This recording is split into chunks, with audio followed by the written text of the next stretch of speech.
Hello and welcome to the Hounding Harmony Dog Training Podcast, the show that helps you go from chaos to calm with your dog, one episode at a time. I'm Emily, a dog trainer and licensed veterinary technician, here to give you practical tips, real-life strategies, and the confidence to raise a well-behaved, obedient dog without the overwhelm. Let's jump in and create a calm and connected life with your dog. So what exactly do I mean by harmony between you and your dog? Harmony is when you guys are moving through life together, moving in the same direction, and you're not opposing forces of will, headbutting day in and day out. The reason I think this is so important, if it's not obvious already, is 7 years ago, y'all should have known me. It was actually probably not. Y'all could pass on that. 7 years ago, I had a 1-year-old Australian Shepherd that I was way over my head with. I had gotten him on an impulse. I had just moved to a new place and I had no friends. So, of course, I got a dog. That's healthy, right? So, I was way underprepared for how much energy and how much mental stimulation he would need. At this time, I was working full-time as a vet assistant, about to go in to college to get my vet tech degree. And I just remember one day I was trying to give him a bath and he just flipped a switch on me. Like, I was struggling to get this dog to hold still so that I could wash him. And that was the day that I realized I was not doing enough. No, it was bad enough that he turned to bite me. And yes, clearly I was not listening to his cues.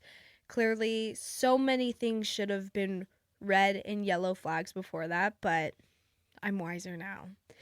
And from there, I went to college and I decided to really dive into how I could fix this thing. So once I got into college, I immersed myself into every dog training, dog behavior class that there was available.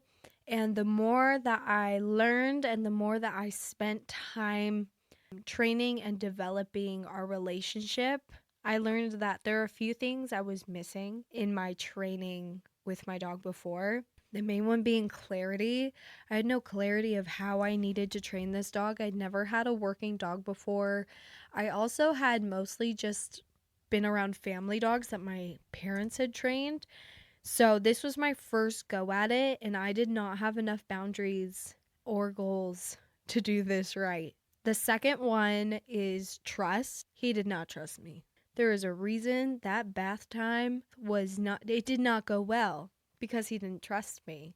I had to develop that trust over time. And perhaps the third and most important thing is I needed to calm down. I needed a calm confidence because, frankly, he was feeding off of my emotions.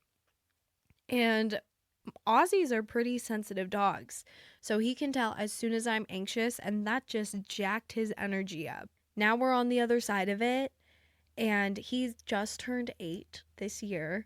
I don't want to talk about him aging. I don't want to talk about that at all. But he is exactly the dog I dreamed of. He has formed into my life so well. He has added so much to my life. And when I say form into your life, I mean that your life isn't completely taken over by having a dog. Like, a key sign that you have reached harmony is they've learned your routine, they've started to read your mind, and that's where we've been for years now. Harmony is not about micromanaging. There is a time where you're going to have some pretty intense training to make sure that you get a good foundation in these skills, but it's all about consistency and connection. Every dog and every owner has the capacity to build harmony. You just have to be willing to commit and put in the work. So what is the biggest thing that is standing between you and harmony with your dog? Most dog owners are trying their level best to train their dog to do right by their dog. The problem is they're missing some key clarity. There's a lot of advice that we get from social media, from friends or family, and a lot of it's really conflicting. So it's hard to figure out exactly where you're going to go. And the longer it takes you to find your path, the longer it takes to train your dog, because they're going to have to adjust every time you adjust. I'm not saying you can't adjust. I'm saying that clarity is incredibly helpful on your training journey. And that's exactly why I made this podcast, because I want to help give you small, doable steps that are going to move you forward with your dog and help you to feel proud of the progress you're making, even if it's not perfect. Okay, so what's something that you can do today to start building this elusive harmony? You can start by creating structure into your dog's day. Your dog thrives on routine and knowing what to expect next. And when they don't have that, that's when they start to make their own decisions. And they're usually decisions we don't like. So here's the first place that I want you to start or audit in your life. Do you have set times for feeding, potty breaks, walks, and even bedtime? I'm not saying you have to have set times for all of those, but I'm asking, do you have set times, or does it come directly after something that happens regularly every day? So for example, in the morning, we wake up and the dogs go outside to go to the bathroom. So they know that they don't need to go pee on the carpet, because they know as soon as mom and dad get out of bed, they're zooming to the backyard to take care of business. Another thing is, I have mom brain now. I have a almost 2-year-old son.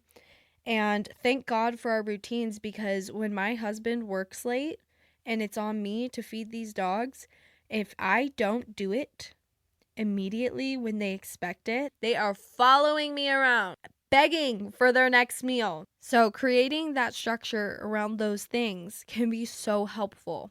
Another thing to audit in your life is, are you using a crate or a kennel? Are they kennel trained? Kennels are not only important for containing your pet, like while you're gone, for a safety precaution. Dogs can get into some pretty deadly things, even if they're well trained. They're also so important for them to be able to have their own space. Dogs are den animals. They need a den. They need a place that is theirs, that they can go when life is too lifey and they just need a break. Okay, my final tip is, how often are you allowing them free roaming time? Because I need you to ask yourself, have they earned it? When you turn your back or when you go to watch TV, are they getting into the trash right now? Are they chewing on something? Free roaming time is earned. It is not to be taken for granted. So, this isn't to be strict or harsh. It's about giving your dog clarity that they need to be able to relax and anticipate what's coming next, because dogs anticipate. That's just what they do. This structure is going to create more freedom down the road for you and your dog, because your dog understands better how to live peacefully in your home, and you're able to have less anxiety with what they might do with that freedom. You do not have to do all of this all at once. Even 1 or 2 of these routines can make a huge difference in how calm and connected you feel with your dog. And if today's episode hit home, I want to tell you this. You are doing so much better than you think, because you showed up today. You're here to learn. You're here to get better. And that's what a good dog owner does. Next week, we're going to be talking about why your dog doesn't listen to you and how to better communicate with them. Thank you so much for tuning into Hounding Harmony Dog Training.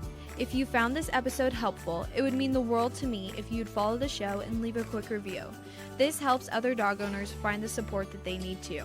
For more tips, training help, and encouragement, follow me on TikTok and Instagram at HH_dog training, or you can check out the resources in the show notes. Until next time, keep hounding that harmony.